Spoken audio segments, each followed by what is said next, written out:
class है। My dear beloved students, today we will discuss test number 12 held on 11th July। Question number जो first है, earth के surface पर weight होगा W equal to कितना mg, और जब हाफ वे डाउनवर्ड जाएंगे हाफ वे, तो यहाँ फार्मूला होता है z dash equal to 1 minus d upon r into g. जब हाफ वे जाएंगे तो 1 minus r by 2 r into g equal to हो गया 1 minus 1 by 2 into g equal to ji by 2। W dash equal to कितना होगा mg dash, mg by 2 W by 2, और W का मान कितना है, W का मान अर्थ पर है 250 न्यूटन, 250 न्यूटन। तो यहाँ पर कितना हो गया 250 बाई 2 125 न्यूटन। ठीक है। क्वेश्चन नंबर 2 में ध्यान दीजिए, अपवार्ड जब आते हैं तभी जी का वैल्यू डिक्रीज करता है, और डाउनवार्ड जाते हैं तभी जी का वैल्यू डिक्रीज करता है। अपवार्ड में क्या होता है, z dash equal to 1 minus 2h upon r into g, और डाउनवार्ड में क्या होता है g dash equal to 1 minus d upon r into g. d बराबर कितना 2h, d बराबर 2h, और हाइट कितना है 1 किलोमीटर, तो d बराबर कितना होगा 2 इंटू 1 इक्वल टू कितना हो गया 2 किलोमीटर। ठीक है।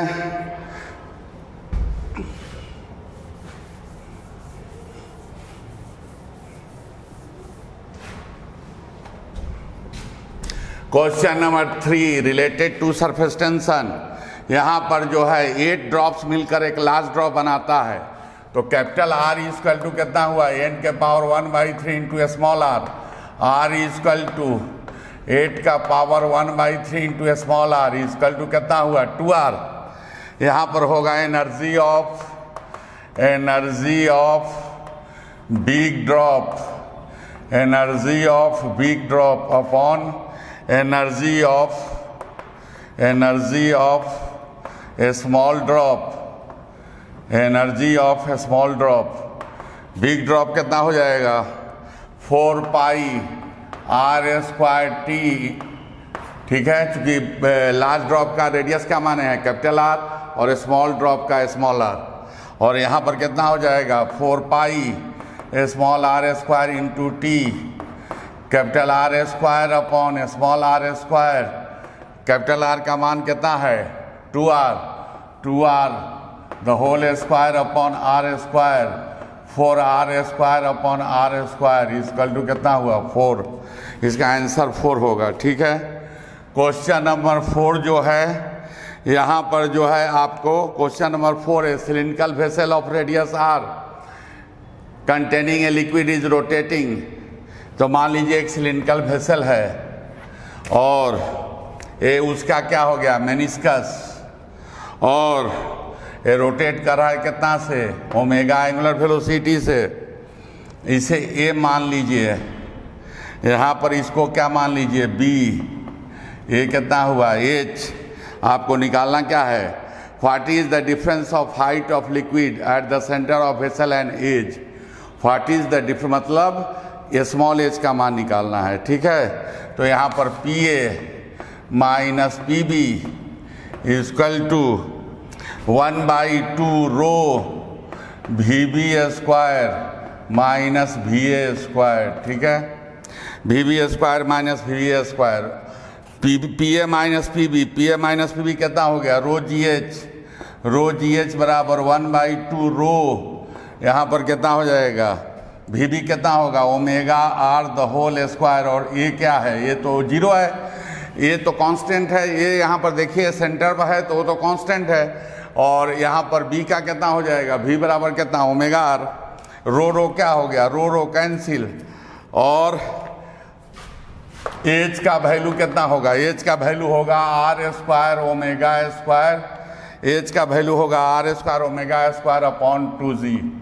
ठीक है, एच का वैल्यू होगा R square omega square upon 2g। ठीक है, क्वेश्चन नंबर 5 एक्सपेंशन से है, जो लॉस और गेन माना जाता है क्लॉक के लिए उसके है। तो डेल्टा टी इक्वल टू कितना हुआ, delta T equal to 1 minus 1/2 alpha delta theta into कितना 86,400 सेकेंड, ठीक है। तो यहाँ अल्फा निकालना, अल्फा इक्वल टू कितना हुआ 2 delta T upon delta theta into 86,400, 2 into कितना हुआ डेल्टा टी कितना है 12.5 है, 12.5 है और 12.5 सेकेंड है और डेल्टा थीटा 25 है इंटू 86,400, 25 अपॉन 25 इंटू 86,400 कट गया 1 अपॉन 86,400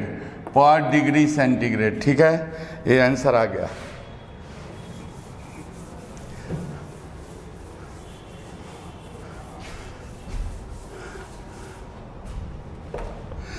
क्वेश्चन नंबर 6 जो है, जो लेक के ऊपर जो बर्फ आइस जो है मेल्ट कर जाता है उसका फार्मूला क्या होता है, टाइम, जो मेल्ट करने में टाइम लगता है उसका फार्मूला होता है ρl/2k theta x2 square minus x1 square, ठीक है। तो यहाँ पर जो है आपको रो डेंसिटी है आइस का, L लैटेंट हीट है, K बोल्ट्जमैन कांस्टेंट है, थीटा टेम्परेचर है और टाइम और टेम्परेचर के लिए निकालना है। तो T प्रोपोर्शनल कितना हुआ x2 square minus x1 square, ठीक है। तो पहले कितना है, पहले है आपको 7 आवर है। अब कितना से 1 सेंटीमीटर के लिए 7 आवर है, तो 1 सेंटीमीटर से 2 सेंटीमीटर के लिए डाला तो T/7 इक्वल टू कितना होगा 4 माइनस 1 अपॉन कितना 1 और T इक्वल टू कितना हो गया, T इक्वल टू हो गया 21 आवर्स, ठीक है। तो 1 का आंसर आपको क्लियर है, C है, 2 का D है, 3 का C है, 4 का B है, 5 का A है और 6 का D है। 7 क्वेश्चन जो है, question number 7 amount of heat, amount of heat की बात हो रही है। तो 7 Q बराबर कितना होगा F/2 NR delta T। F का मान कितना है, F का मान जो है हीलियम है, मोनोएटॉमिक गैस है, तो 3/2 N का मान 1/4 हो गया और यहाँ पर जो है K R कितना होता है, K बराबर R/N होता है। तो R को K इंटू N लिख सकते हैं, R यूनिवर्सल गैस कांस्टेंट है, K बोल्ट्जमैन कांस्टेंट है। तो यहाँ पर क्या लिख सकते हैं KB/NA into T2 minus T1 into T2 minus T1, ठीक है। तो Q का वैल्यू कितना आ गया, Q का वैल्यू आ गया 3/8 KB/NA T2 माइनस T1, ठीक है, ठीक है। क्वेश्चन नंबर 8, क्वेश्चन नंबर 8 जो है वो थर्मोडायनामिक्स से रिलेटेड है। यहाँ N का वैल्यू कितना है, N का वैल्यू 3 है। तो heat capacity of gas, heat capacity of gas equal to R upon gamma minus 1 plus R upon 1 minus N, R upon monoatomic है, क्या है ये मोनोएटॉमिक गैस है। तो गामा का मान कितना हो गया 5/3 minus 1 plus R 1 minus 3, N का मान 3 है। तो यहाँ पर कितना हो गया 3R/2 minus R/2 equal to 2R/2, 2 cancel, answer R, ठीक है। आंसर R होगा, इसका आंसर D होगा।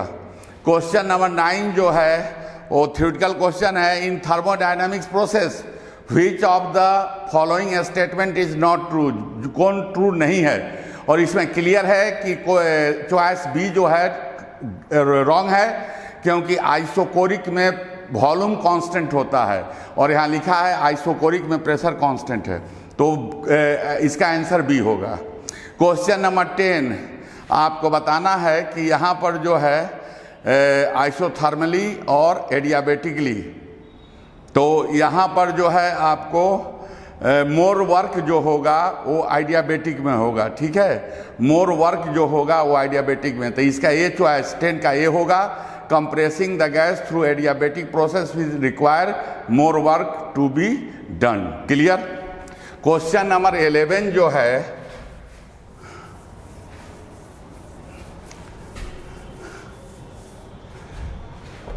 क्वेश्चन नंबर 11 जो है वो SHM से है, और SHM से है और क्या लिखे हुए है कि यहाँ पर जो है magnitude of velocity is equal to acceleration, magnitude of acceleration. Magnitude of acceleration कितना होगा? Omega square Y. Magnitude of velocity कितना होगा? Omega A square minus Y square. यहाँ पर एक ओमेगा कैंसिल, ओमेगा इंटू 1 बराबर, चूंकि यहाँ पर जो है वाई का मान 1 सेंटीमीटर दिया है, इंटू एम्पलीट्यूड 2 है तो 4 माइनस कितना 1। यहाँ पर जो है ओमेगा इक्वल टू कितना हुआ? √3। Omega equal to √3 2 pi by capital T equal to √3, और टी इक्वल टू कितना हुआ? 2 पाई अपॉन √3। ठीक है, टाइम जो आया इसका कितना आ गया? 2 पाई अपॉन √3। क्लियर? यहाँ पर जो है क्वेश्चन नंबर 11 का आंसर जो होगा वो सी होगा। ठीक है, क्वेश्चन नंबर 12 जो है, question number 12 related to SHM, SHM से ही रिलेटेड है। पहले क्या है? पहले निग्लिजिबल मास है और टाइम पीरियड जो है कितना है? 3 second. M small M attach किया गया है, और वहाँ पर जो है आपको टाइम जो है आपको कितना है? 3 सेकेंड है, और जब उसमें 1 किलोग्राम ऐड कर दिया जाता है तो 5 सेकेंड हो जाता है। तो स्मॉल एम का मान बताना है, तो पहले 3 सेकेंड है। तो क्वेश्चन नंबर 12 जो है पहले 3 सेकेंड है। फार्मूला क्या होता है? टी बराबर स्प्रिंग के लिए टी बराबर 2 पाई √m/k, तो पहले 3 सेकेंड है, तो 3 बराबर कितना हुआ? 2 पाई √m/k। ठीक है, 3 बराबर 2 पाई √m/k। स्प्रिंग का टाइम पीरियड जो होता है स्प्रिंग पेंडुलम का, t बराबर होता है 2 पाई √m/k। तो यहाँ पर हो गया 3 = 2 पाई √m/k। अब इसमें 1 किलोग्राम बढ़ा दिया गया, तो टाइम पीरियड कितना हो रहा है? 5 = 2 पाई √m+1/k। यह हो गया इक्वेशन 2। यहाँ पर डिवाइड कीजिए, 3/5 = √m/m+1। ठीक है, यहाँ पर स्क्वायर कर दीजिए दोनों तरफ, 9/25 = m/m+1, और इधर होगा 9m + 9 = 25m, और 9 बराबर कितना? 16m, और m बराबर कितना? 9/16। क्लियर? m बराबर हो गया 9/16। इसका आंसर डी है। ठीक है, 9/16 डी है। क्लियर है? क्वेश्चन नंबर जो है, क्वेश्चन नंबर 13 जो है, ये क्वेश्चन नंबर 13, इसके पहले हमने 12 बताया था। क्वेश्चन नंबर 13 ऑर्गन पाइप से रिलेटेड है, और यहाँ पर जो है open at both end 5 beats कर रहा है। व्हेन वाइब्रेटेड फ्रीक्वेंसी 200 हर्ट्ज, और 10 बीट्स सेकेंड हार्मोनिक, तो कितना हो जाएगा? 10 बीट्स जब 420 के साथ कर रहा है, तो frequency of pipe, frequency of pipe frequency of pipe is equal to कितना? 2000 ± 5 इक्वल टू क्या लिख सकते हैं? 2005 हर्ट्ज और 195 हर्ट्ज। दो ही बातें होगी, या तो प्लस करो या माइनस। सेकेंड हार्मोनिक के लिए, सेकेंड हार्मोनिक जो है वो कितना हो रहा है? 2n बराबर है, तो n था, 2n बराबर कितना हो गया? 420 हो रहा है उस समय। 420 ± 10 इक्वल टू कितना हो जाएगा? इक्वल टू हो जाएगा 430 और 410 हर्ट्ज। n का मान कितना निकलेगा? n आ जाएगा कितना? 215 हर्ट्ज और 205 हर्ट्ज। ठीक है, तो दोनों में कॉमन क्या है? दोनों में कॉमन जो है 205 हर्ट्ज है, तो आंसर जो होगा वो होगा 205 हर्ट्ज। आंसर जो होगा 205 हर्ट्ज हो जाएगा और ये आंसर आपका बी है। ठीक है, क्वेश्चन नंबर यहाँ पर जो है 14, क्वेश्चन नंबर 14 जो है वो आपको यहाँ पर ओपन ऑर्गन पाइप का fundamental frequency third harmonic of closed organ pipe है। तो V/2LO बराबर 3V, थर्ड हार्मोनिक है तो 3V बाई कितना 4L क्लोज है C। ठीक है, V कैंसिल, यहाँ पर एक कट गया 2 हो गया, यहाँ पर 1/LO इक्वल टू 3/2 इंटू कितना है ओपन का कितना है, ओपन का आपको है क्लोज ऑर्गन पाइप का ओपन का आपको लेंथ पूछ रहा है, क्लोज ऑर्गन पाइप का लेंथ 20 सेंटीमीटर तो 20 हो गया। LO बराबर कितना 40/3, 40/3 इसका टू कितना हुआ 13.3 सेंटीमीटर, 13.3 सेंटीमीटर हुआ। इसका आंसर सी हुआ, 13 का आंसर सी हुआ। ठीक है, 14 का आंसर सी हो गया, 13 का आंसर डी है। 12 का आंसर कितना है डी है, 13 का आंसर बी है और 14 का आंसर जो है वो सी है। ठीक है, और लास्ट क्वेश्चन जो है, लास्ट क्वेश्चन 15 है। 15 में क्या हो रहा है कि 2 nearest harmonic tube of close organ pipe 220 hertz और 260 hertz, what is the fundamental frequency of system. तो यहाँ पर देखिए, यहाँ पर फ्रीक्वेंसी ऑफ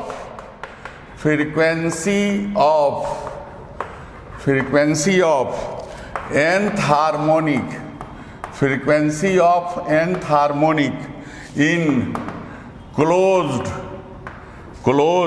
एंड ट्यूब। ठीक है, देखिए लिखिएगा 2n-1 into V upon 4L बराबर कितना 220, यह इक्वेशन 1 हो गया। दूसरा कितना होगा 2n + 1 into V by 4L equal to होगा 260, यह इक्वेशन 2 हो गया। ठीक है, यहाँ पर 220 के लिए 2n-1 into V by 4L हो गया और 260 के लिए 2n + 1 into V by 4L हो गया। अब इक्वेशन 2 में से 1 को सब्सट्रैक्ट करेंगे तो कितना होगा 2n + 1 minus 2n-1 into V upon 4L बराबर 260 माइनस 220। ठीक है, यहाँ पर 2n कैंसिल हो जाएगा, कितना आ जाएगा 2V बाई कितना 4L, 2V बाई 4L बराबर कितना 260 में से 220 सब्सट्रैक्ट करेंगे कितना आ जाएगा 40। ठीक है, यहाँ से 2 से 40 कट गया 20 हो गया। V बाई 4L कितना हो गया 20, V बाई 4L जो होगा V बाई 4L जो होगा वो 20 हर्ट्ज होगा। ठीक है, V बाई 4L 20 हर्ट्ज होगा और V बाई 4L जो है वो आपको fundamental frequency close organ pipe का है और fundamental frequency close organ pipe का पूछ रहा है तो आंसर होगा 20 हर्ट्ज। क्लियर हो गया 15 क्वेश्चन, तो 1 से 15 तक हमने डिस्कस कर दिया। Thank you. जो क्वेश्चन नंबर 16 से वैसे शुरू है, लेकिन 16 में तो सिंपल डायमेंशन सब्स्टिट्यूट करना है, आप पता कर लेंगे कौन सी क्वांटिटी है। 17 में सिंपल सा फ्री बॉडी डायग्राम बनाना है। हम 18 का डिस्कस करते हैं। जो क्वेश्चंस मुझे लगेंगे कि थोड़े से आपको डाउट हो सकते हैं उनका ही हम यहाँ पे डिस्कशन करेंगे। तो 18 से शुरू करते हैं। तो क्वेश्चन नंबर 18 में 2 प्रोजेक्टाइल्स हैं जिन्हें सेम पॉइंट से प्रोजेक्ट किया गया है with velocities v1 and v2 vector, m1 और m2 इनके मासेस हैं। उसके बाद क्वेश्चन में लिखा है कि किसी भी टाइम t0 पर ये एक दूसरे को क्रॉस करते हैं तो उसी टाइम के थोड़ा और टाइम बाद, that is 2t0 specifically time given है, उनकी वेलोसिटीज v1 प्राइम और v2 प्राइम वेक्टर्स हो जाते हैं। तो अब ये जो 2t0 टाइम की वेलोसिटीज हैं इनको रिलेट किया गया है मासेस के साथ। हमें इस क्वांटिटी की वैल्यू बतानी है, कहां से कहां तक, from t = 0 to t = 2t0 तक इस क्वांटिटी की वैल्यू बतानी है। इसमें लिखा है m1 v1 prime vector plus m2 v2 prime vector minus m1 v1 vector plus m2 v2 vector, इसकी वैल्यू बतानी है। अब हम जरा इसको एनालाइज करें तो ये मोमेंटम है, ये देखो तो ये फर्स्ट पार्टिकल का फाइनल मोमेंटम है और ये उसी पार्टिकल का इनिशियल मोमेंटम है। तो अगर मैं इसको ऐसे लिख देता हूं m1 v1 prime vector plus नहीं ये वाला इसके साथ, तो माइनस m1 v1 वेक्टर, ये ऐसा हो गया। अब इन दोनों को एक साथ लिख लिया जाए तो plus m2 v2 prime vector minus m2 v2 vector, ये हमें पता चल गया। तो बेसिकली ये क्या है, चेंज इन मोमेंटम वेक्टर है, तो हम इसको कह सकते हैं डेल्टा p1 वेक्टर। और ये क्या है, दूसरे वाले पार्टिकल के लिए डेल्टा p2 वेक्टर है, इसका हमें मॉड बताना है। मतलब कुल मिला के हमें दोनों पार्टिकल्स के चेंज इन मोमेंटम को ऐड कर देना है और चेंज इन मोमेंटम का बता देना है, उस एडिशन का बताना है मैग्नीट्यूड। तो थोड़ा सा एक जनरल कैलकुलेशन हम करते हैं, किसी भी टाइम t पर अगर हमें मोमेंटम लिखना हो तो किसी भी टाइम t पर मोमेंटम वेक्टर हम लिखते हैं mu cos theta i cap plus m u sin theta minus gt j cap. ये पता होना चाहिए आपको, u sin theta minus gt किसी भी टाइम t पर वेलोसिटी का वर्टिकल कंपोनेंट होता है। और इनिशियल मोमेंटम हम ये लिख सकते हैं mu cos theta i cap plus mu sin theta j cap. अगर हम इन दोनों को सब्ट्रैक्ट करें तो हमें चेंज इन मोमेंटम वेक्टर मिला। जब आप इनको सब्ट्रैक्ट करेंगे तो ये तो कैंसिल हो जाएंगे, ये भी हो जाएंगे, और बचा कौन यहाँ पे, माइनस mgt j कैप। तो अगर हम मॉड की बात करें तो mgt मिल गया हमें। तो कुल मिला के किसी भी प्रोजेक्टाइल का change in momentum mgt j cap है, माइनस mgt j कैप है। मतलब डेल्टा p1 की जगह पर हम क्या लिख सकते हैं, m1 g और t की जगह पे हमें क्या लिखना है, 2t नॉट, क्योंकि हमें t इक्वल्स टू 0 से लेकर t equals to 2t not तक बताना है। तो हमने यहाँ पे लिखा 2t नॉट और यहाँ पे मैं माइनस j कैप लगा देता हूँ, ऐसा हो गया। ये वाली जो क्वांटिटी है उसके लिए हमें बस किस में चेंज करना है, मास में, m1 की जगह पर m2 हो जाएगा, तो minus m2 g 2t not j cap, ये मॉड, यहाँ मॉड लगा देता हूँ। अब इसका हमें मैग्नीट्यूड बताना है, तो इसको थोड़ा सिंप्लीफाई कर लिया जाए। तो ये देखो माइनस जे कैप तो कॉमन हो जाएगा, इनफैक्ट जी 2t नॉट भी कॉमन हो जाएगा, तो minus 2 m1 plus m2 g t not, इस जे कैप, यहाँ मैं जे कैप लिख देता हूँ, जे कैप का मॉड बताना है। तो माइनस जे कैप के अलावा जो कुछ भी बच गया वही क्या है, मैग्नीट्यूड। तो हमें जो वैल्यू मिलेगी वो 2m1 plus m2 into G T not, ये मिल जाएगी। उसके बाद हम कंसिडर करते हैं क्वेश्चन नंबर 20। उसमें ऐसा एक सिलेंडर रखा है जिसके यहाँ से हमने एक छोटा सा फ्रैक्शन जो है वो हेमिस्फेरिकल फ्रैक्शन रिमूव कर लिया है, और इस टॉप सरफेस से ऊपर तक h हाइट तक लिक्विड है। यहाँ पर स्ट्रिंग भी कनेक्टेड है, सपोर्ट है, mg वगैरह सब है, लेकिन बेसिकली जो हमसे क्वेश्चन में पूछा गया है वो बताने के लिए कहा गया है कि ये जो सिलेंडर है, सिलेंडर वो इस सरफेस पे, जो कंटेनर का ये जो सरफेस है, इस पे कितना फोर्स अप्लाई करेगा। तो जितना फोर्स ये नीचे वाला लिक्विड इस पे ऊपर की तरफ अप्लाई करेगा, उतना ही फोर्स ये पूरा का पूरा सिलेंडर इस पर अप्लाई करेगा डाउनवर्ड डायरेक्शन में। उसको हमने F2 मान लिया, तो ये इस पर F2 डाउनवर्ड डायरेक्शन में अप्लाई करेगा। तो F1 और ये जो लिक्विड है, ये इसके प्रेशर की वजह से ये जो इसका, हालांकि ये भी सरफेस ऐसा है जो इसको ऐसा बना दिया जाए, सर्कुलर क्रॉस सेक्शन का है, तो ये वाला जो प्रेशर है वो यहाँ जो फोर्स अप्लाई करेगा वो नीचे की तरफ अप्लाई करेगा F1, और यहाँ से F2 कितना होगा ये हमें नहीं पता। तो लेकिन बाइंड फोर्स तो ऊपर की तरफ होता है, तो इस पे जो बाइंड फोर्स लग रहा होगा, सिर्फ और सिर्फ बाइंड फोर्स लग रहा होगा, वो F2 माइनस F1 के इक्वल आना चाहिए। और बाइंड फोर्स की वैल्यू क्या होती है, density multiplied by volume multiplied by g, क्योंकि क्वेश्चन में लिखा है कि पूरे फ्रैक्शन का वॉल्यूम v है, लिक्विड की डेंसिटी रो है, तो ये बाइंड फोर्स मिल गया इक्वल्स टू नीचे से ऊपर की तरफ जो फोर्स है F2, ये हमें नहीं पता, इसको हम एज इट इज रहने देते हैं। और क्यों नहीं पता, क्योंकि नीचे में हमें कुछ भी इंफॉर्मेशन ऐसी नहीं गिवन है कि कितना वाटर लेवल है, लेकिन यहाँ से यहाँ तक वाटर लेवल है h, तो यहाँ जो प्रेशर होगा वो रो जी एच होगा, तो minus rho ji H, pressure multiplied by area, और इतना सा जो एरिया है वो पाई आर स्क्वायर होगा, तो पाई आर स्क्वायर ले लेते हैं। अब हम इसको इधर शिफ्ट करें तो हमें क्या मिल जाएगा, F2।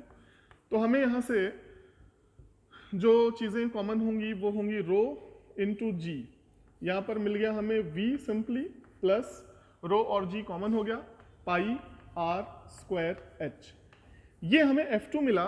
जो फोर्स नीचे से यहाँ ये पूरा जो पोर्शन है वाटर का वो लगा रहा होगा, तो डेफिनेटली इतना ही फोर्स ये इक्वली नीचे की तरफ अप्लाई करेगा। तो इस पूरे सिलेंडर की वजह से सरफेस पर यही फोर्स डाउनवर्ड डायरेक्शन में F2 हो जाएगा। ये वाला ऑप्शन हम ऑप्ट कर लेंगे। 22 नंबर क्वेश्चन में कैपेसिटर है जो कि चार्ज है, इस पे चार्ज Q है, इस पे भी Q है, कैपेसिटेंसेस भी इनके चलो C है और ये भी C है। स्विच क्लोज करने के बाद इस कैपेसिटर पे कितना चार्ज होगा ये हमसे बताने के लिए कहा गया है। अब एक तो ये ओपन सर्किट है, स्विच क्लोज करने के बाद भी ओपन ही रहना है, तो चार्ज को ट्रांसमिट करने के लिए अब क्या है कि यहाँ पे इक्वल एंड ऑपोजिट चार्ज तो होना ही चाहिए, प्लस और माइनस क्यू तो होना ही चाहिए। तो ये जो माइनस क्यू है उसको इस प्लस क्यू ने अपनी तरफ, ये दोनों एक दूसरे को ऐसे एक तरह से बाइंड अप करके रखते हैं, तो इधर चार्ज का कोई भी फ्लो नहीं होगा। हाँ, अगर इधर से भी कोई सर्किट कनेक्टेड होता, क्लोज कनेक्शन होता, तो फिर बात कुछ और होती। फिलहाल यहाँ पर कोई चार्ज नहीं होगा, तो इस पे जो चार्ज होना चाहिए Q एट B, उसकी वैल्यू आ जाएगी 0। क्वेश्चन नंबर 23 में ये एक ऐसा स्पाइरल शेप का एक हमारे पास कंडक्टर है जिसका इनर रेडियस है A और आउटर रेडियस है B, और यहाँ से लेके यहाँ के बीच में जो टोटल नंबर ऑफ टर्न्स है वो है कैपिटल N। अब हमें यहाँ पे magnetic flux density that is magnetic field strength बताना है, तो हमें क्या करना चाहिए? तो अपने मन से हमने x डिस्टेंस पर dx विड्थ का एक एलिमेंट लिया है, ये जो पूरा रिंग्स एलिमेंट, मतलब अगर ये जो dx विड्थ का एलिमेंट है उसको मैं अगर डार्क कर दूं तो ये हमारा एलिमेंट है सर्कुलर, ये एलिमेंट है ये पूरा।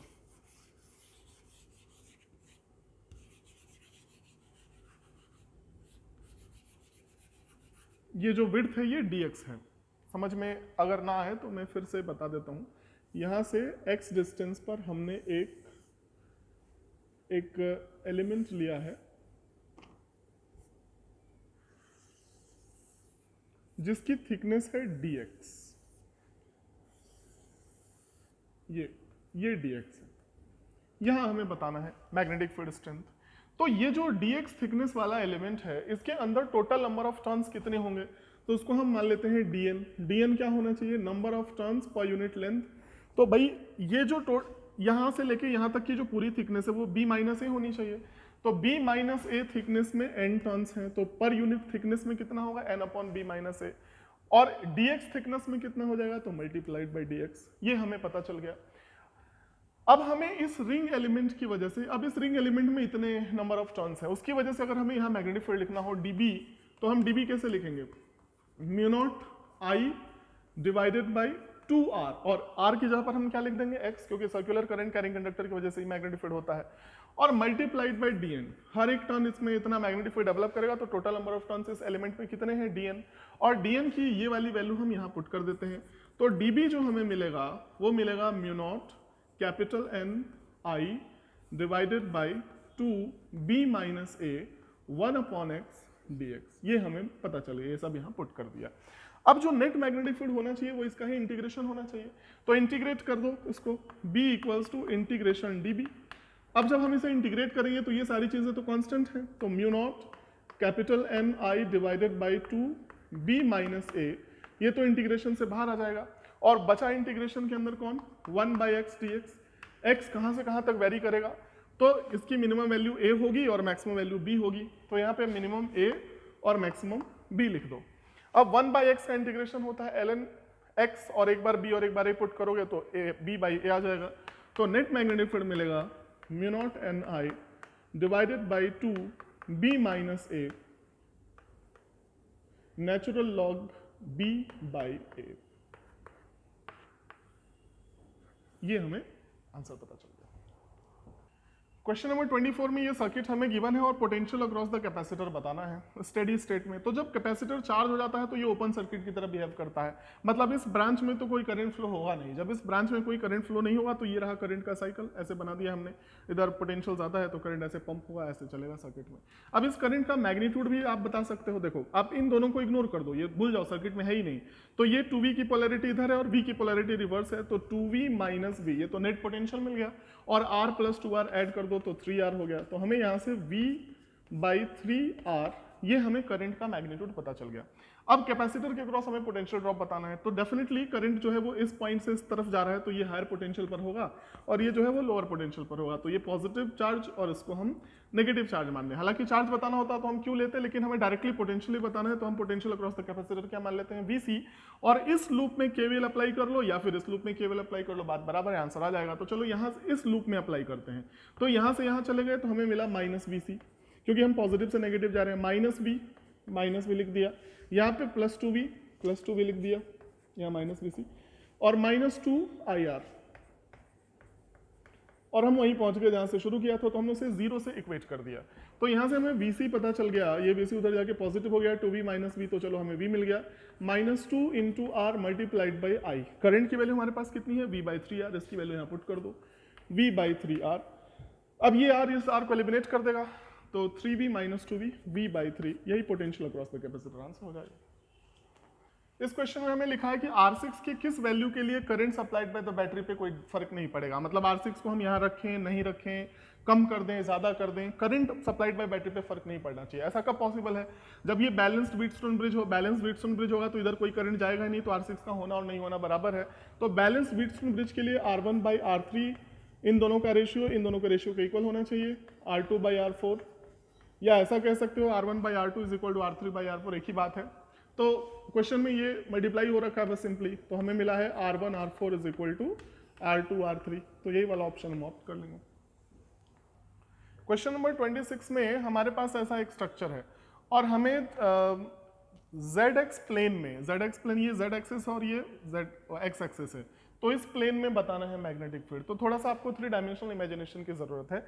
ZX प्लेन में यहाँ कहीं इस पॉइंट पर, तो आप देख सकते हैं ये बुक जैसा है। अगर हम इसको ऐसा करें, ऐसा, तो हमें ऐसा, मैं इसको यूं समझ लो, ऐसा स्ट्रेट है, तो हमें यहाँ कहीं बताना है। ये यहाँ एक प्लेन ड्रॉ कर लो, यहाँ इस प्लेन पे बताना है। इनफैक्ट मैग्नेटिक फील्ड का एग्जैक्ट मैग्नीट्यूड भी नहीं बताना। क्वेश्चन में हमसे यही पूछा गया कि इनमें से कौन किस डायरेक्शन में होना चाहिए मैग्नेटिक फील्ड का, मतलब यूनिट वेक्टर्स गिवन है, उसमें मैग्नेटिक फील्ड किधर डायरेक्टेड होगा ये बताने के लिए कहा गया है। तो आपको थोड़ा सा चेक करना पड़ेगा। तो यहाँ कोई पॉइंट है, तो देखो करंट की तरफ अगर हम स्ट्रेच करें 4 फिंगर्स को और पॉइंट की तरफ घुमा दें तो ऐसा इधर कहीं होगा। थोड़ा सा खुद ही 3 डायमेंशनल इमेजिन करना पड़ेगा, तभी समझ में आएगा। इसमें जो CD वाला फ्रैक्शन है वो इधर डायरेक्टेड है, ऐसे कॉल करोगे थंब किधर पॉइंट आउट करेगा, Z एक्सिस की तरफ। इसमें करंट ऊपर है, ऐसे स्ट्रेच करो, ऐसे घुमा दो तो इधर पॉजिटिव, इधर X एक्सिस है, X एक्सिस की तरफ। वैसे ये वाला जो करंट है ऐसे स्ट्रेच करो, ऐसे घुमा दो, ये भी बाहर की तरफ X एक्सिस की तरफ। ये वाला जो करंट है उसमें ऐसे स्ट्रेच करो, ऐसे कर्ल कर दो, तो ये Z एक्सिस की तरफ। तो हर सेक्शन की वजह से जो भी यहाँ पर मैग्नेटिक फील्ड होगा ना, वो ZX प्लेन में होगा और सिमेट्रिक होगा। तो अब इसमें 4 ऑप्शन आपके पास गिवन है। तो ZX प्लेन में जो मैग्नेटिक फील्ड होना चाहिए उसके लिए 2 ऑप्शन है आपके पास, option number A, option number B। तो देखना है कि आपके पास -J वाला कॉम्पोनेंट, अच्छा नहीं, 2J वाला तो कंपोनेंट पहले वाले ऑप्शन में ही है, J की तरफ तो मैग्नेटिक फील्ड होगा नहीं। हर वायर की वजह से बस इस पॉइंट पर मैग्नेटिक फील्ड के कंपोनेंट्स देखो, एक आइडिया बनाओ, तो आपको Y डायरेक्शन में इधर मैग्नेटिक फील्ड का कोई कंपोनेंट ही नहीं मिलेगा। इसका मतलब क्या हुआ, J कैप मौजूद नहीं होना चाहिए। ये ऊपर के 3 ऑप्शन है, इसमें J कैप है, तो जो 4th ऑप्शन है वही I कैप और K कैप है। एक तो करने का, समझने का तरीका ये हो गया। बाकी आप कंपोनेंट्स बना के देखोगे तो हर एलिमेंट की वजह से मैग्नेटिक फील्ड ZX प्लेन में ही आएगा। तो ZX प्लेन में आने वाला जो मैग्नेटिक फील्ड है वो एक ही है, ऑप्शन डी, और 1/√2 I cap plus K cap, ये हमें मिला। तो और जब ऐसी सिचुएशन हो तो आपको ऐसे ही ऑप्शंस भी मिलते हैं कि आप बस आइडिया लगा सकें कि जो मैग्नेटिक फील्ड है वो कौन से प्लेन में है, और जिस प्लेन में है उसके लिए हमारे पास वेक्टर्स क्या होने चाहिए। तो ये आंसर हो जाएगा। क्वेश्चन नंबर 27 में 2 ब्लॉक्स हैं 10 kg और 4 kg के। 10 kg वाले को 14 मीटर पर सेकंड वेलोसिटी दिया, उस मोमेंट पर 4 kg वाले को हमने कोई वेलोसिटी नहीं दिया। Velocity of centre of mass बताना है। तो m1v1 plus m2v2 divided by m1 plus m2 formula लगाना है, बस सिंपल 10 मीटर पर सेकंड आ जाएगा। नेक्स्ट क्वेश्चन में लिखा है कि A से लेके B तक के रीजन में अंदर की तरफ मैग्नेटिक फील्ड B डायरेक्टेड है और एक चार्ज पार्टिकल जो है वो मान लो v वेलोसिटी से एंटर करता है। तो क्या होगा, जैसे ये एंटर करेगा ये ऐसा पाथ बना के ऐसे बाहर निकलने की टेंडेंसी रखेगा। लेकिन क्वेश्चन में ये कहा गया है कि मिनिमम ये विड्थ जो है वो विड्थ तो नहीं शायद, हाँ, मिनिमम वेलोसिटी कितनी होनी चाहिए सो दैट ये इस जोन से बाहर निकल सके। तो एक पॉसिबिलिटी जो रिटर्न बैक होने की है वो ऐसी है, ऐसे ये रिटर्न बैक हो सकता है। अब अगर ये जो वेलोसिटी है वो इतनी ज्यादा है कि जो रेडियस है वो थोड़ा सा बड़ा हो, इससे जस्ट बड़ा हो, तब तो ये उस जोन में चला जाएगा। जैसे इस जोन में जाएगा वापस नहीं आएगा। तो ये जो डिस्टेंस है अगर ये ऐसा पाथ फॉलो करता है तो ये वाला जो डिस्टेंस है वो रेडियस के इक्वल होगा, तो radius r is equal to क्या होता है, mv डिवाइडेड बाई qb, ये होता है। और रेडियस होता कितना चाहिए, b माइनस ए, ये वाला विड्थ, तो b माइनस ए qb यहाँ शिफ्ट कर दो divided by m is equal to v। ये मिनिमम वेलोसिटी होनी चाहिए सो दैट ये इस जोन में पहुंच जाए। इससे कम वेलोसिटी होगी तो छोटा सर्कल बना के ऐसे वापस आ जाएगा, यही आंसर हो जाएगा। क्वेश्चन में लिखा है कि इन्फिनिट करंट कैरिंग कंडक्टर है जो z एक्सिस के अलॉन्ग है ऐसे, और करंट इसमें इनवर्ट है ऐसे, ये I करंट, ये हमें बताना है। और XY प्लेन में एक पॉइंट है x, y, यहाँ पे हमें मैग्नेटिक फील्ड डिस्टेंस बताना है। तो यहाँ से लेके यहाँ तक का डिस्टेंस क्या हो गया, x square plus Y square, और इस कंडक्टर की वजह से इस पॉइंट पर जो मैग्नेटिक फील्ड होना चाहिए वो mu naught I upon 2 pi r होना चाहिए। तो मैग्नेटिक फील्ड मैं यहाँ पे लिख देता हूँ B equals to mu naught I divided by 2 pi r, यहाँ से यहाँ तक का distance, root X square plus Y square. एक तो ऑप्शन देख के आप तुरंत बिना कैलकुलेशन के जवाब दे सकते हैं। अगर हम इस क्वेश्चन की बात करें ऐसे ऑप्शंस में, आपको देखो इसके दो कंपोनेंट्स होंगे, एक कंपोनेंट तो प्लस आई कैप की तरफ होगा और दूसरा कंपोनेंट जो है वो डाउनवर्ड डायरेक्शन में होगा इस तरफ, ऐसा। तो जो प्लस आई कैप और माइनस जे कैप वाला ऑप्शन है वो अडॉप्ट कर लो, क्योंकि एक ही ऑप्शन है इसमें से ऐसा। अगर नहीं है, एक दो और दो हैं ऐसे मिलते जुलते, थोड़ा आपको सॉल्व करना है तो कर सकते हैं। ये वाला एंगल हम चलो अपने मन से मान लेते हैं थीटा, ये थीटा होगा तो डेफिनेटली ये 90 माइनस थीटा होगा, क्योंकि ये वाली लाइन और ये वाली लाइन परपेंडिकुलर है। हमेशा पोजीशन वेक्टर के मैग्नेटिक फील्ड परपेंडिकुलर होता है, तो इस पॉइंट का पोजीशन वेक्टर वायर के रिस्पेक्ट में ये है तो इसके परपेंडिकुलर होगा, मतलब ये लाइन और ये दोनों लाइन परपेंडिकुलर है। ये थीटा है, ये 90 माइनस थीटा, तो ये वाला थीटा हो गया। इसका इधर वाला कॉम्पोनेंट b cos थीटा हो गया और इधर वाला कॉम्पोनेंट b sin थीटा हमें पता चल गया।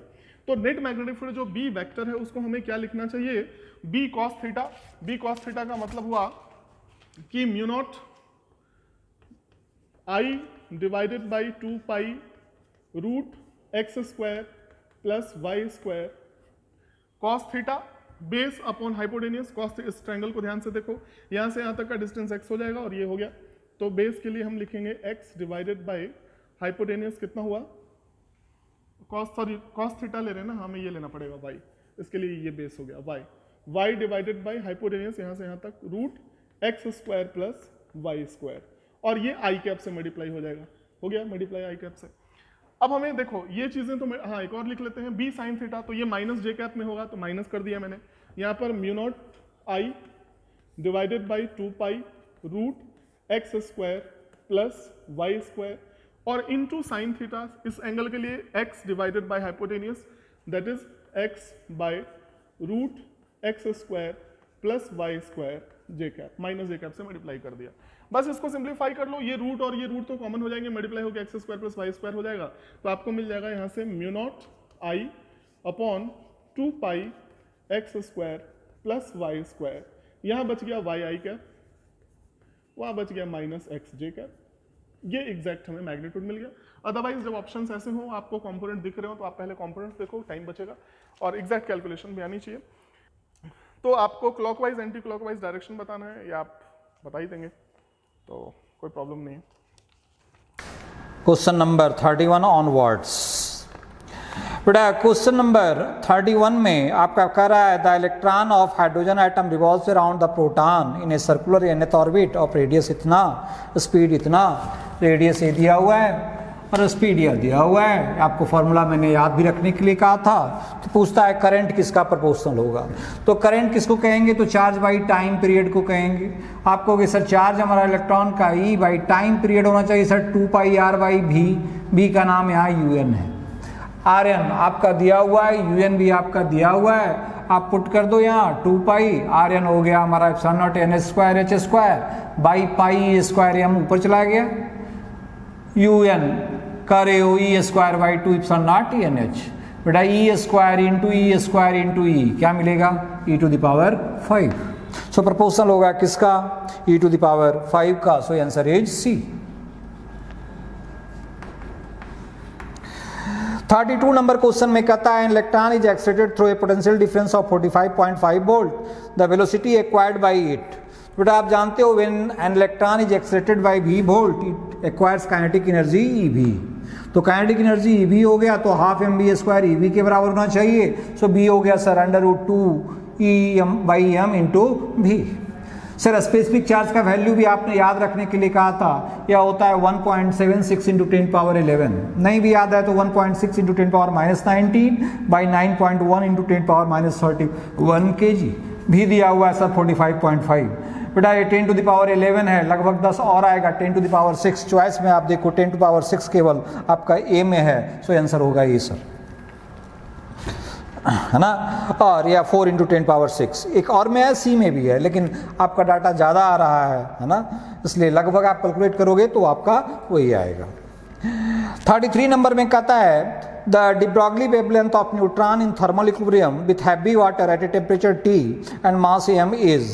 बेटा हैवी वाटर लिखा हुआ है, लेकिन आपको यहाँ समझना है कि हैवी वाटर को हम कंसिडर नहीं करके किसी भी कंपाउंड का, है ना, आप ले सकते हो, किसी भी मटेरियल का आप ले सकते हो। और वहाँ क्वेश्चन में ध्यान देने वाली बात है ए न्यूट्रॉन, मतलब एक न्यूट्रॉन का पूछा जा रहा है। de Broglie wavelength of A neutron लिखा हुआ है, मतलब एक न्यूट्रॉन एक पार्टिकल हो गया, एक सिंगल पार्टिकल हो गया। और एक सिंगल पार्टिकल के साथ नंबर ऑफ जो वेज होंगे जिसमें वह एनर्जी रख सकता है, जिसको आप डिग्री ऑफ फ्रीडम कहते हो, वह कितना मिलेगा बेटा 3। आप कहते हो कि सर हम एनर्जी देते हैं law of equipartition of energy से, क्या देते हैं बेटा F(kT/2), तो यहाँ एक न्यूट्रॉन 3 डिग्री ऑफ फ्रीडम रखेगा, सर यह होगा 3/2 kT। सर 3/2 kT होना चाहिए P²/2m, 2 हमारा कैंसिल, सो P मिलेगा sir √3m kT। So lambda is equal to कहेंगे h/p, so h/√3m kT, so answer is B। बेटा 34 नंबर क्वेश्चन में आपका के मैक्स वर्सेस न्यू का ग्राफ दिया हुआ है। आपको फोटो इलेक्ट्रिक इफेक्ट में मैंने पढ़ाया है के मैक्स वर्सेस न्यू का ग्राफ। आपको कि सर यह स्लोप होगा, सर tan, इसको कहेंगे वर्क फंक्शन यहाँ से लेकर के यहाँ तक, tan थीटा हम कहेंगे φ/μ0, फाई कहते हैं वर्क फंक्शन को, सर ये h/μ0 है, सर h कांस्टेंट है। जैसा कि मैंने तुम लोगों को पहले ही बताया कि आइंस्टीन के इस इक्वेशन को वेरीफाई किया था मिल्टन ने, है ना, और पाया था h का वैल्यू 6.62 इंटू 10⁻34 जूल सेकेंड। यह किसी चीज़ पर डिपेंड नहीं कर रहा है ना। तो चॉइस में हम देखते हैं, तो चॉइस आपका है C number, is same for all metals and independent of intensity of incident radiation. किसी चीज़ पर यह डिपेंड नहीं कर रहा है स्लोप, tan थीटा को स्लोप कहते हो, है ना। अब आते हैं 35 नंबर क्वेश्चन में। एक क्वेश्चन भी आपको मैंने क्लास में सॉल्व करवाया था, 35 देख लो।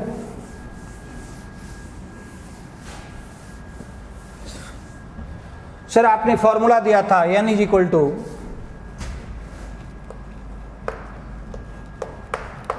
n0 e to the power minus lambda t। Sir 2/3 decay कर जाता है, तो बचा कितना रहता है बेटा, तो 1/3, है ना, t2 टाइम में।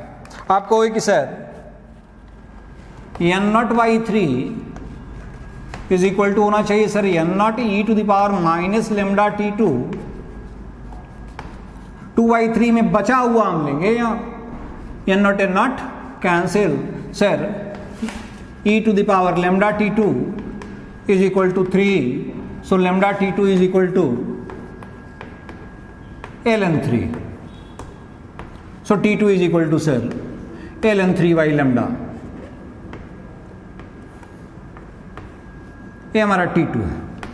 सिमिलरली जब 1/3 डिके करता है तो टाइम लगता है आपका t1, तो 1/3 डिके करता है तो बचा कितना रहेगा, तो आप कहोगे 2/3 n0 बचा रहेगा सर, तो 2 n0/3 होना चाहिए क्या, n0 e to the power minus lambda t1।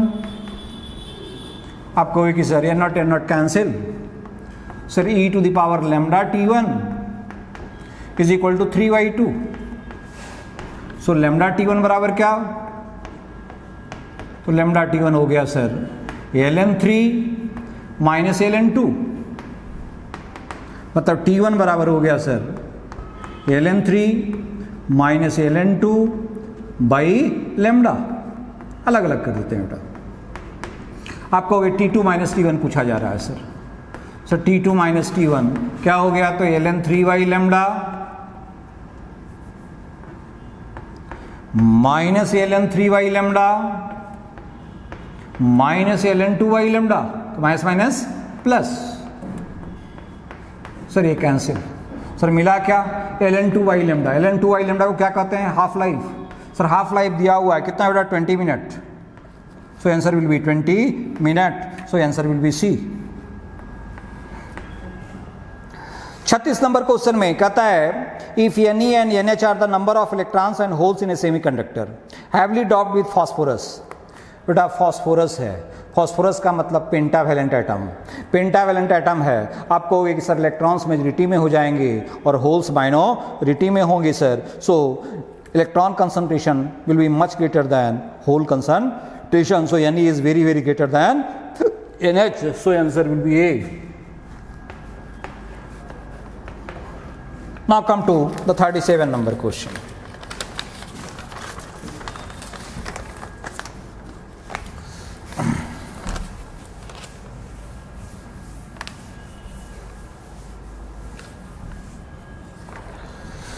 Sir 37 number question में एक डायोड दिया हुआ है, एक रेसिस्टेंस है और एक बैटरी है 3.5 वोल्ट। वेरी सिंपल क्वेश्चन, इसके क्रॉस ड्रॉप दे रहा है बेटा 0.5 वोल्ट, कह रहा है कि करंट बताओ सर्किट में क्या होगा। ये डायोड हमारा फॉरवर्ड बायस्ड है, आप कहोगे कि सर किरचॉफ लॉ लागू कर देंगे। Sir 3.5 plus 3.5 minus 0.5 minus IR is equal to 0 sir, so IR is equal to 3। Sir R दे रहे हो आप 100 ओम, सर I हो गया 3/100 एम्पियर। सर मिली एम्पियर में बदलें 1000 से मल्टीप्लाई कर देंगे, क्या हो गया बेटा 30 मिली एम्पियर, ये answer sir. So answer will be D.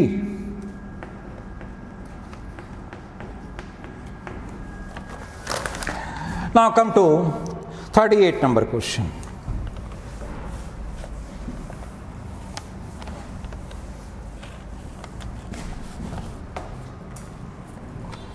Sir 38 number question,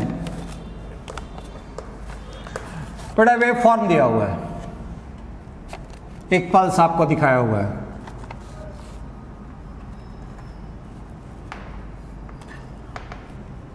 ये आपका जीरो लाइन है, ये आपका +5 वोल्ट है, ये आपका -5 वोल्ट है। एक डायोड है, एक रेसिस्टेंस है, इतना ही बात है। आउटपुट आपको बताना है आउटपुट कैसा होगा। तुम कहोगे कि सर पॉजिटिव हाफ साइकिल के लिए डायोड फॉरवर्ड बायस होगा, ये इसको अगर हम यहाँ अप्लाई करें तो, और नेगेटिव हाफ साइकिल के लिए क्या होगा, रिवर्स बायस होगा। सो ये मिलेगा सर, यहाँ से लेकर के यहाँ तक का मिलेगा, लेकिन यहाँ से लेकर के यहाँ तक का नहीं मिलेगा। सर आउटपुट जो होगा वह केवल और केवल पॉजिटिव होगा सर, ऐसा होगा सर। तो आप देख रहे हो यह दिया हुआ है सी नंबर में 5 है ना, और 0 है, so answer will be C. बेटा 39 नंबर में है ना, ये 38 था, 39 नंबर में कहता है if L1, L2, L3 are the length of emitter base and collector of transistor, then length दिया हुआ है बेटा रीजन का। आपको मैंने बताया था ड्रॉ करके कि जैसे ड्रॉ कर रहा हूँ वैसे ही तू समझना। सर ये हमारा इमीटर रीजन है, ये हमारा बेस रीजन है, और ये हमारा कलेक्टर रीजन है। सर इमीटर रीजन का लेंथ हमारा ये इमीटर, ये हमारा बेस, ये हमारा कलेक्टर। सर इमीटर रीजन का लेंथ आप L1 दे रहे हो, बेस रीजन का आप L2 दे रहे हो, और कलेक्टर रीजन का आप L3 दे रहे हो। ऑब्वियसली बेटा L3 हमारा क्या है, सबसे बड़ा है। L3 इज ग्रेटर दैन किससे है, L1 है, और ये L1 बड़ा है किससे, L2 से। This is highly doped, this is moderately doped, this is lightly doped. ये बता चुका हूं तुम लोग को। सो answer will be D. L3 is greater than L1 is greater than L2. Now come to question number 40.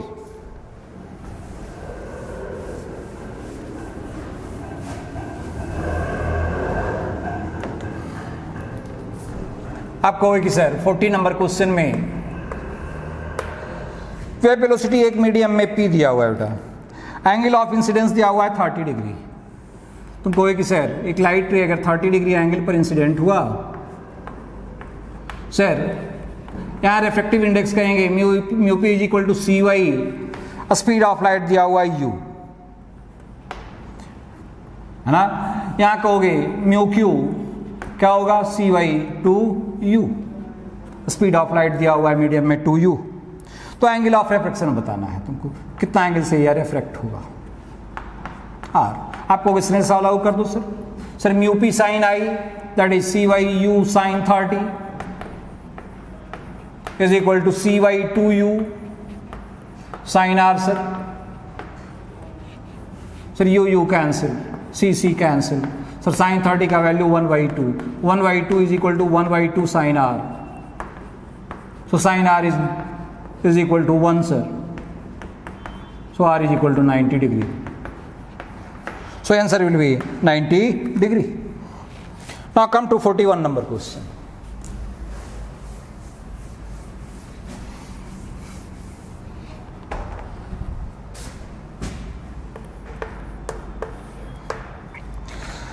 बेटे एक कर्व रिफ्लेक्टिंग सरफेस दिया हुआ है, एक ऑब्जेक्ट रखा गया है वो। तुम कहोगे कि सर अगर कोई लाइट रे आता है और रिफ्रैक्ट होकर के अगर प्रिंसिपल एक्सिस को कट करता है, एक्चुअली कट करता है, मतलब u अगर पॉजिटिव है, सॉरी v अगर पॉजिटिव है, v हमारा अगर पॉजिटिव है, इमेज रियल होगा। यहां v अगर निगेटिव है, इमेज हमारा वर्चुअल होगा। क्योंकि यहां आप कहोगे भी पॉजिटिव होगा तब रियल होगा सर, समझ रहे हो ना। अगर कोई ऐसे जाता है तो एक कहोगे रियल, ठीक है।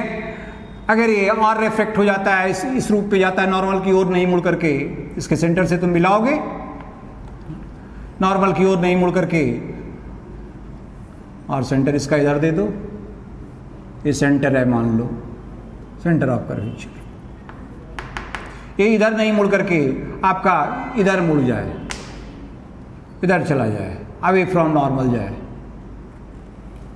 तुम कहोगे कि सर उस समय इमेज हमारा क्या होगा, वर्चुअल। ये हमारा वर्चुअल होगा सर, बी डैश वर्चुअल होगा।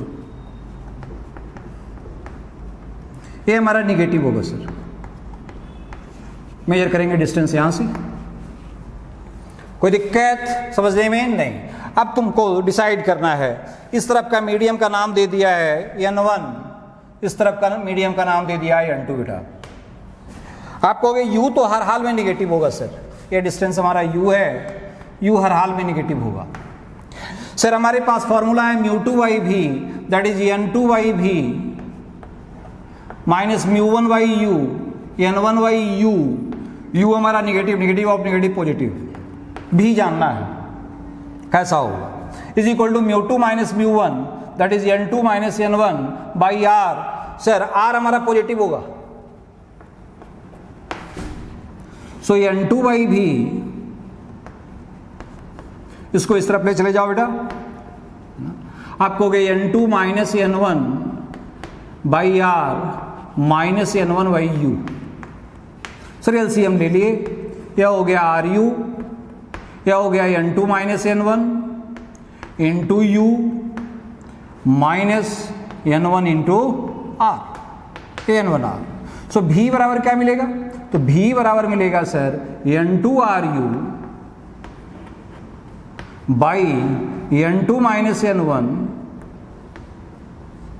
Minus n1r। अब देख, अगर n2 बड़ा होगा n1 से तो ये टर्म पॉजिटिव होगा, ये टर्म पॉजिटिव होगा तो उसके अनुसार से कहेगा कि अगर ये फिर समूचा बड़ा हो जाता है इससे तो ये पॉजिटिव मिलता है सर, तो इमेज हमारा पॉजिटिव मिलेगा, मतलब रियल मिलेगा। लेकिन अगर n2 छोटा है n1 से, अगर n2 लेस देन है n1 से, तो ये भी निगेटिव होगा सर, और ये भी निगेटिव होगा। निगेटिव निगेटिव जोड़ेंगे सर तो निगेटिव ही मिलेगा, है ना। तो बेटा पहला चॉइस में आपका है कि अगर n1 बड़ा है n2 से, इमेज इज वर्चुअल। यस, अगर आपका n1 बड़ा है n2 से, आप कहोगे इमेज वर्चुअल होगा सर, क्योंकि v नेगेटिव मिलेगा for all values of u का कुछ भी वैल्यू क्यों नहीं हो। सर n2 अगर 2n1 के बराबर है ना, n2 अगर 2n1 के बराबर है तो image is virtual when r is greater then u। अगर r हमारा u से बड़ा हो जाता है तो ये टर्म सर है ना छोटा हो जाएगा और ये टर्म बड़ा हो जाएगा, अगेन निगेटिव मिलेगा। अगेन निगेटिव मिलेगा तो आपको होगा कि सर अगेन इमेज हमारा क्या होगा, वर्चुअल होगा, है ना। थर्ड में कहता है the image is real for all values of no, है ना। करेक्ट स्टेटमेंट्स आर केवल 1 और 2, first and second. Clear? Now come to the question number 42।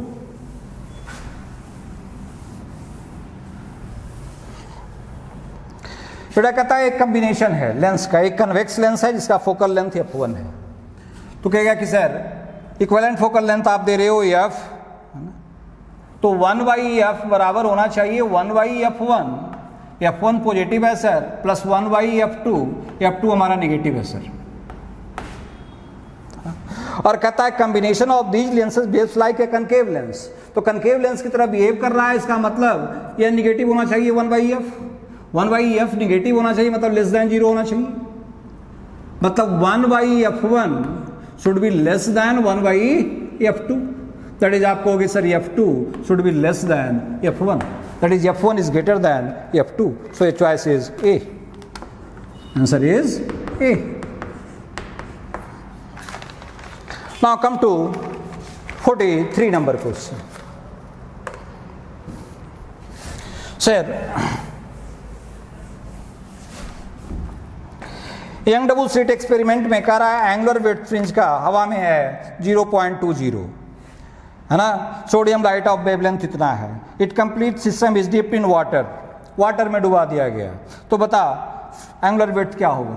तो बेटा आपको मैंने बताया था फ्रिंज वेट या एंगुलर वेट दोनों में कोई, है ना। अगर आपको किसी दूसरे मीडियम में निकालना है तो दूसरे मीडियम में याद रखोगे पहले मीडियम में जो विड्थ है उसमें से म्यू को डिवाइड कर दोगे। आप कहोगे कि सर पहले था हमारा कितना, तो 0.20, वाटर है, वाटर का रिफ्रैक्टिव इंडेक्स 4/3, 4 5 20, सर यह होगा 0.15 degree. So answer will be B. 44 number question, simple question है। मैंने आपसे पूछा है बता सेंट्रल मैक्सिमा और मिनिमा के बीच का डिस्टेंस। तू जानता है यहाँ पर सबको रटाए हैं, है ना। क्या होता है वैल्यू λ/d, यहाँ भी होता है λ/d। तब कहता है एंगुलर विड्थ होगा यहाँ से यहाँ तक 2 λ/d। ऐसे ही मिनिमा के लिए तू कहता है क्या बेटा डेल्टा x क्या होना चाहिए, तो n λ होना चाहिए। डिफ्रैक्शन है, इंटरफेरेंस में कहते हैं मिनिमा के लिए 2n + 1 λ/2, लेकिन डिफ्रैक्शन में क्या कहते हैं n λ। तो यह किसके बराबर होना चाहिए, केवल और केवल लैम्डा के बराबर होना चाहिए सर, n लैम्डा के बराबर 1 लैम्डा। डेल्टा x है क्या, तो d tan थीटा है। tan थीटा को क्या लिख सकते हैं बेटा, थीटा।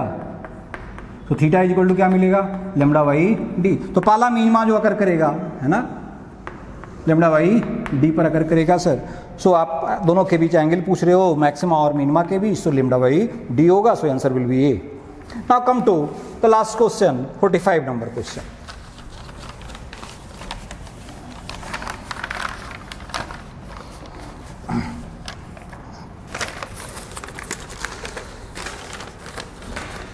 टुडे 45 नंबर क्वेश्चन में दिया हुआ है आपका एक पोलराइड ए है, एक पोलराइड बी है ना। बी से ये पाया जाता है, वह पाया जाता है I/2। तो बेटा यहां से अगर I हमारा आया तो आप कहोगे यहां से यहां भी आएगा सर, तो क्या होगा, I/2 आएगा। और ये हमारा बी है। अब इसका मतलब ये दोनों का एक्सिस एक दूसरे के पैरेलल है, तभी यह सेम का सेम पास कर जाएगा। अब आपसे कहा जा रहा है कि एक तीसरा जो है सी इंट्रोड्यूस किया गया ए और बी के बीच में। तो बेटा यह था हमारा ए, समझोगे सब, यह था ए, है ना। और एक सी आया जो ए से थीटा एंगल पर बना रहा है, ए हम ले रहे हैं सी, ये था हमारा ए, यहां एंगल अगर आप तुमको दिखाएं तो। और इससे जो आया है ना, क्योंकि ए और बी एक दूसरे के पैरेलल है, इससे जो आया वो अब बी पर आया बेटा, बी हमारा ऐसे ही है। और ये था हमारा सी, ये सी, और ये हमारा बी है। क्या कहेगा सर, अब जो होना चाहिए आई, ये एंगल अगर थीटा है, यहां होना चाहिए सर I/2, तो IC जो होना चाहिए, ये जो IC आना चाहिए, ये IC कर रहे हैं यहां, सो IC होना चाहिए sir I/2 cos square theta. Sir I/2 cos square theta, ये एंगल थीटा है, ऑब्वियसली ये भी थीटा है सर। सर यहां से जब निकलेगा IB, तो IB जो होना चाहिए अगेन एंगल थीटा है सर, तो यह होना चाहिए IC cos स्क्वायर थीटा। मतलब यह होना चाहिए बेटा क्या, IC क्या, I/2 cos स्क्वायर थीटा, मतलब यह हो गया I/2 cos to the power 4 theta. Sir अब दे रहे हो IB I/8, तो I/8 इज इक्वल टू हो गया sir I/2 cos to the power 4 theta. I cancel, 2 4 जा 8, मतलब cos स्क्वायर थीटा हो गया क्या 1/2, 4 का रूट लेंगे, फिर cos थीटा निकालेंगे बेटा, तो cos थीटा क्या कहोगे 1/√2, मतलब थीटा हो गया 45 degree. So answer will be B, 45 degree. So all questions are solve, है ना। किसी को कहीं कोई दिक्कत होगा बेहिचक हमसे पूछ भी सकते हो, है ना, अलग से भी। Okay, thank you to all.